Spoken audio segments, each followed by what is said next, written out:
जय श्री कृष्णा, जय श्री श्याम. मी सारिका देऊळकर. आजचा विषय आहे नवग्रह. तुम्हाला माहिती आहे नवग्रह कुठे आहे? नवग्रह बाहेर ज्योतिष्यवाल्यांना जरी विचाराल ते त्यांच्या अभ्यासानुसार काय सांगते माहीत नाही, पण तुम्हाला सांगते मंगळ दोष आहे. तुम्हाला जास्तीत जास्त एकच सांगते, मंगळ दोष आहे, कालसर्पदोष आहे, पितृदोष आहे. त्याच्या व्यतिरिक्त काही तुमच्या ह्याच्यामध्ये नाही. परंतु आमचे स्वर्गीय शशांकदादा बारमासे जे नवग्रहाचं करायचे, साधना घ्यायचे, शक्तिपाठ करायचे, त्यांच्या याच्यानुसार मी देखील जायची. त्यांच्या याच्यानुसार आमचे सद्गुरू भक्तदास बाबांच्या आशीर्वादाने मी तुम्हाला आज तुमच्यासमोर ठेवत आहे नवग्रहाचा अभ्यास. नवग्रह आपल्याला बाहेर शोधण्याची किंवा कुठल्या भविष्यवाल्यापाशी नाही, आपल्यालाच कळते की आपले नवग्रह कुठे आहे.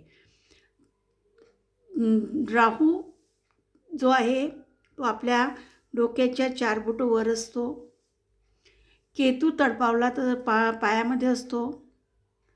तुमचा शनी हृदयात असतो. तुमचा सोम जो आहे तो डोक्यात असतो. चंद्र तो डोक्यातमध्ये आहे चंद्र, त्याच्यानुसार अनिद्रा वगैरे असते. मंगळ कमरेच्या खाली असतो. बुध जो आहे तो गोड्यामध्ये असतो. गुरु जो आहे तो 2 भुईच्या मध्ये असतो. शुक्र जो आहे नाभीच्या 4 बोटं खाली असतो. आणि सूर्य जो आहे तो नाभीत असतो. असे नवग्रह तुमच्या शरीरामध्ये आहे. याला तुम्हाला ठीक ठेवायचं की बिघडवायचं हे तुमच्या हातामध्ये आहे. तुम्हाला बरेच वेळा सांगितलं आहे मी व्हिडिओत, सूर्य कसा बिघडते, मंगळ कसा बिघडते, तुमचा चंद्र कसा बिघडते, त्याने काय होते, अनिद्रा येते, तुमचं स्थिरता राहत नाही, तुम्हाला बेचैनी होते वगैरे वगैरे. तुमचा बुध चांगला असेल तुम्हाला राजगादी भेटते. तुमचं भाषण, तुमचं व्याख्यान, तुमचं गायन हे सगळं बुधांतर्गत येते. तुम्हाला गुरुबळ असेल तर तुम्हाला सगळ्या याच्यामध्ये यशस्वी येतात. शुक्र बरोबर असेल तर तुम्हाला मुलं बाळ होताना त्रास होत नाही. तुमचा सूर्य योग्य असेल तर पोटाचे विकार चांगले राहतात. तुमचा केतू चांगला असेल धनाचे वारे तुमच्याजवळ येतात. तुमचा शनी चांगला असेल, नाहीतर एखाद्याने गाडी घेतली बिघडला शनी लगेच बिघडतो. दुखायला लागलं तर शनी बिघडते. म्हणून तुम्हाला नवग्रहाचा अभ्यास तुमच्यामध्ये आहे. तुम्हाला कोणाला देताना कधीही मन मोठं ठेवा. तुम्ही जितकं कोणाला दान द्याल तितके तुमचे ग्रह चांगले राहते. तुम्ही एखाद्याला आपल्यासाठी तो एखादा व्यक्ती झटत असेल, आपल्याला एखादा मार्ग दाखवत असेल, आपली मदत करत असेल, त्याला जर काही देण्याची इच्छा असेल धन्यवाद द्या. त्याच्याकडे थोडं हसा.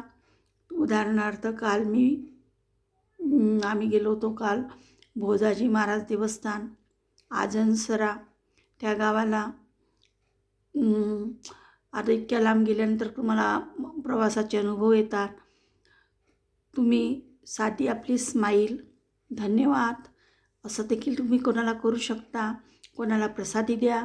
त्यानंतर तुम्हाला जर असं वाटत असेल तीर्थावर गेल्यानंतर काहीतरी दान द्यायचं असते, कोणाला तरी जेवू घालायचं असते, आणि अशा वेळेस अन्नदान द्या तीर्थावर जाऊन, तुम्हाला त्याचा बेनिफिट मिळतो. दुसरा म्हणजे जर एखादा व्यक्ती तुमची मदत करत असेल त्याला धन्यवाद करायचा. कालचं उदाहरण सांगतो. जे बस स्टॉपवर बाथरूम असते तिथे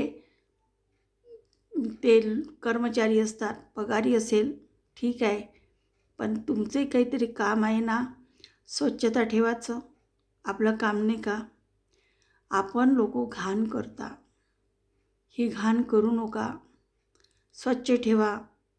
आहे साफ करणारा, आमच्यासोबतच्या बाईंनी सांगितलं साफ करते ना, तो साफ करते तो नाही, त्याची ड्युटी आहे तो करते, त्याची मजबुरी आहे तो करते, पण तू काय करते, स्वतःच्या गंदगीवर पाणी टाकत नाही. त्यांनी तुमचे ग्रहावर अति परिणाम होतो. तुम्हाला खूप काही गोष्टीला समोर जावं लागते. म्हणून ग्रह बिघडवायचं काम तुमच्या हातात आहे. ग्रह सुधारायचं काम तुमच्या हातात आहे. बिघडवायचे की सुधारवायचे, कोणाची मदत केली, नेहमी त्या दिवशी मी बागेश्वर महाराजांचं देखील ऐकलं की आमची अम्मा म्हणत होती म्हणे की ज्यावेळेस माधुकरीला पाठवायची, बेटा भलाई भेटो की नाही भेटो, पण चेहऱ्यावर मुस्कान ठेव, चेहऱ्यावर हसा ठेव आणि चेहऱ्यावरचा हसाच तुम्ही सुखी आहा की दुःखी आहे ते कळवते. तुमचा स्वभाव ओळखवायला खूप वेळ लागत नाही, तर तुमचा स्वभाव 5 मिनिटात 2 मिनिटात ओळखल्या जाते. म्हणून तुमचे ग्रह जे आहे, ग्रहाची दशा तुमच्या हातामध्ये आहे. कोणाला मदत करायची, तीर्थावर जाऊन गंदगी करायची नाही. शक्यतोवर आपण नाही तिथे धनदान देऊ शकत, श्रमदान द्या. प्रत्येक ठिकाणी आजनखेडा हे भोजाजी महाराजचं देवस्थान आहे. वर्धाजवळ 50 किलोमीटरवर आजनसरा गाव आहे. त्या गावामध्ये संत आहे. मलाही फारशी माहिती नव्हती, आमच्या सूनबाईंनी सांगितली आणि आम्ही काल दर्शनाला गेलो. भोजाजी बाबा नवसाला पावणारे देव आहे, संत होऊन गेलेले आहे. पांडुरंगाचे ते भक्त होते. त्यांच्या इथे छान पुरणपोळीचा स्वयंपाक असतो. चांगलं चांगलं बाबांनी कालचा प्रसादही खूप छान होती. मंदिराची व्यवस्था खूप चांगली आहे. खूप खूप छान, सगळं छान होतं.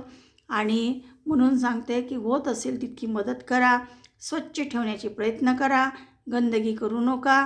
कर्मचारी मंदिर काही नेहमी ठेवू शकत नाही. साध्या बसस्टॉपवर जरी जाता बाथरूमला, तिथे देखील पाणी टाका. स्वतःच्या घाणेवर जर पाणी टाकत गेला तर कर्मचाऱ्यांना देखील त्रास होणार नाही. म्हणून तुमचे ग्रह दशा चांगली ठेवायची, वाईट ठेवायची ती तुमच्या हातामध्ये आहे. जय श्री कृष्ण, जय श्री श्याम.